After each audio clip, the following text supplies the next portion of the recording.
Hi everyone, welcome to ChatterVault episode 2, the podcast series from Cloudhouse. Today we're going to be going through a session titled With Great Riskiness Comes Great Responsibility. So we're hoping to cover some of the maybe unknown issues around data ownership, data retention, and how risk affects your business. And it may not even be your risk, it could be more associated risk. Yeah, absolutely. And I think we've all seen recently with what's happened with IT failures, IT breaches, that the risks associated are fairly well understood, but probably aren't as well covered and mitigated and controlled as potentially they should be. We talked obviously last time about the failures of IT systems in large grocery stores. Since then, we've had the Crowdstrike outages, which have caused their own issues and their own challenges in terms of understanding how to work with those issues and be able to recover from a failure scenario. But this also goes wider in terms of just understanding where things reside, who's managing your data, how it's being managed and how it's being controlled, and what potentially you need to do to actually make sure that the data is being managed and controlled in appropriate ways when it's not fully inside your control. Yeah, I mean, I think one of the biggest things that we get is, previously we talked about the grocery store IT failures, but when you see the headlines in the news, etc., it's never a failure in a small way. No. When things go wrong, they seem to go wrong in capital letters.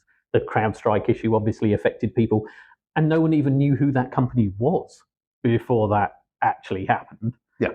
And then you've got issues with government data breaches, subcontractors of the NHS, subcontractors of other government departments. And I don't think people truly appreciate where all this data is going, where it lives, and then this company they've never heard of suddenly gets hit with an issue, and now they find themselves in trouble, and they didn't even know that company had their data. Yeah, I mean, we mentioned it in the last podcast around how a payment provider could be the one that's actually the cause of an outage, but the impacted person is the grocery store that sits on top and uses that payment provider. Yeah. And they're the ones that have the financial burden, the reputational damage, the issues that need to be resolved as a result of a failure of a third party. And I think things go much wider than that as well. So if we look at things like you mentioned, the NHS data breaches, the scenarios we've seen recently are both in terms of personal data being lost, but also in terms of operational activities being impacted. So the recent case of the Synovis pathology attack earlier this year against a subcontractor to the NHS meant that a number of operations and other general activities that were going on either were cancelled at the last moment or had to be reorganised, or in some cases, the example that was put up in the press was around a lady who had a completely different operation than she was expecting. Yes. Because the pathology hadn't got the right data because they weren't able to get to the right information. So we're not just talking about financial and reputational damage here. This is affecting somebody's life and somebody's way that they're able to interact with the world. Yeah, I mean, you're not just talking about people stealing a list of names or the kind of traditional fraud attacks where people are trying to get hold of names, phone numbers, emails. With organisations like the NHS or with DWP who use subcontractors, etc., the real world impact is again meaningful to people who aren't even the intended target of the attack. So, for instance, the NHS, the reason subcontractors of the NHS get targeted is because of the rich source of data that they hold. They're not just targeted for the sake of it. They're targeted because there's something of value for these hackers, malware people to actually bring to its knees. Yes. And with the NHS in the UK being so large, it's an obvious target because the bigger an organisation is, the less control there is. And when you start using third-party organisations and subcontractors, even less control exists the further out you get. And it's kind of nice to see that the Information Commissioner's Office used its teeth in some of these situations in order to recognise the severity of the personal data that was being impacted and the impact to the general public. But that's not universal, of course. No, but it is. I mean, it goes obviously much, much wider than just the NHS. But just before we started recording this podcast was the announcement from the ICO that they're going to propose fines to Advanced Computer Software Group around a breach that they had back in 2022. The fine proposed is $7.7 million, or just over £6 million. And that is a significant fine to be levied around a breach. This was not a minor breach. There were around 83,000 patient records affected in the breach. Yep. And obviously, who knows where that data is ending up and what might be happening with it beyond that point. But the whole element, as you say, is actually we're now starting to see that the people that are the data controllers and the data managers and the data operators are actually starting to be brought up and held to task on how they're meeting their requirements around data protection. And they're not able to hide. Correct. Because, traditionally, you would probably have seen that subcontractor never get called out, and it would have been a fine against someone like the NHS as a big institution. Whereas now, because of the subcontractor relationships, etc., they're suddenly being held to account specifically because they have that data that's been entrusted to them. Yeah. And obviously, with data protection regulations around the world, GDPR is the obvious one. In terms of the US, there's CCPA and other similar types of HIPAA in healthcare. HIPAA in healthcare, absolutely.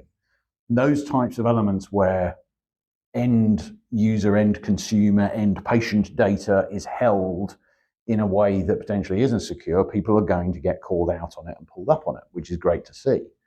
The challenge is that invariably that is still going to impact the higher level organizations to a certain degree. Even if it's just by reputation. Correct. Yeah. If you just look at the headlines, everything says NHS is being fined $7.7 million.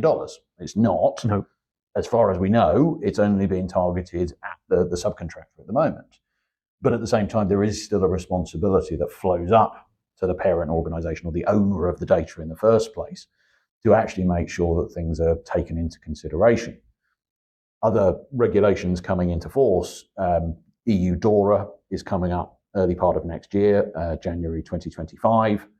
That feeds into much more focus on operational resilience rather than just data protection. But there is an element there in terms of understanding supplier risk. The senior managers certification regulatory focus in the UK has been around for a while now, but that again talks about ownership, responsibility, understanding where the risk lies in your operations.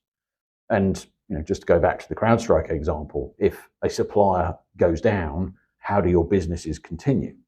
But at the same time, if a subcontractor gets hacked, how do you then maintain the data integrity? Even if you've got really, really strong data protection in place, with all of the evidence associated to it and all of the controls that have been put in place, that then needs to somehow be rolled down to your suppliers to make sure that they're handling the data in the right way. Yeah, how do you exert your controls within their environment?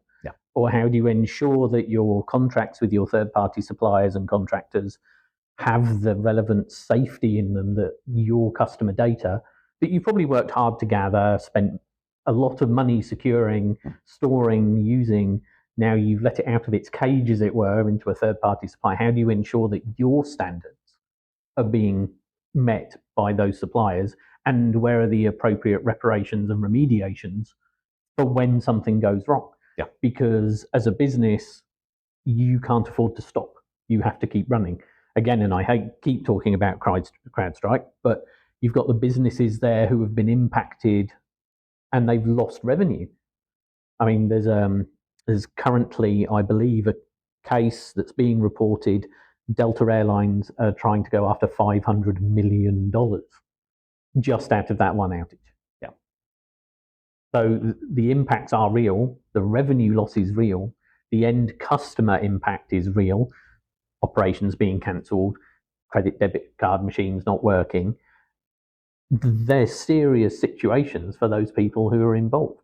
Operations could take months to get rescheduled because of that and the backlog that's now been created. So it's really important that businesses ensure that those safeguards are in place. Because even though people like ICO and other regulators are going after the individual companies, it's their reputations on the line, and it's their controls that should prevail. Yes, 100%. And it's that element of also not just trusting what your suppliers say, but having oversight associated to it. I mean, I go back to DORA again. DORA is only focusing on financial institutions and large financial institutions at that. But there's still a lesson to be learned there in terms of understanding what is being held by your supplier and monitoring them and making sure that they're meeting their obligations. Now, how you test that and how you validate that is kind of difficult, but at the same time, you have that requirement and could contractually obligate them to provide you with evidence around how things are being managed. And that at least gives you some visibility and understanding and oversight around the risk so that you can then start to take some mitigation actions to be able to say, well, if there is a failure here, at least it's not going to then get access into our systems, or it's not going to compromise this level of data or this level of operation. It's a really difficult environment. And as we become ever dependent on more and more subcontractors and suppliers and data managers outside of an organization, the risks associated to it are ever increasing. Yeah, absolutely. And it's not even the data access from outside. Whenever you onboard a supplier or a contractor, you invariably link systems to each other, which then means they're inside your perimeter at that point. And that is also a place to look. It's a place to worry about, because now who has access to that data? Are the permissions to the data appropriate in that end remote system? We always talk about the standard of need to know. How do you extend need to know when you're scaling with external organizations? How diligent are you that Bob has access and Fred doesn't have access because he doesn't need it? There's a lot of attitude around data that it's like water running out of a tap. No one cares about it as much as they should, and the value's there. The accountability is now there from the regulators and even the general public approach to their data. The protections are there from regulatory bodies, laws are in place, but it's really important that companies recognize how important this data is. This thing that just gets treated and moved around companies all the time is actually really important. They are entrusted with the data and they have to protect it and the controls to access it. Yeah, 100%. So I think to wrap a bow on this particular topic, the challenges that are being faced are ever evolving, the threats are ever increasing, and particularly where you're talking about data that is being shared with outside parties, that needs to be properly managed and controlled. Because the threats of potential access or hack or breach of a supplier can potentially mean access into your data in your environment, the risks around it need to be properly understood, and you need to have proper governance in place over how it's managed, in addition to the governance over how you're managing your own data as well. But thanks for joining us on this podcast. Hopefully you found a lot of that interesting or insightful, and we're more than happy to engage in any questions you may have or any comments you may have around this at the outside. We'll be scheduling the next podcast in the very near future, and we look forward to speaking to you then. Thanks very much for your time. Thanks very much.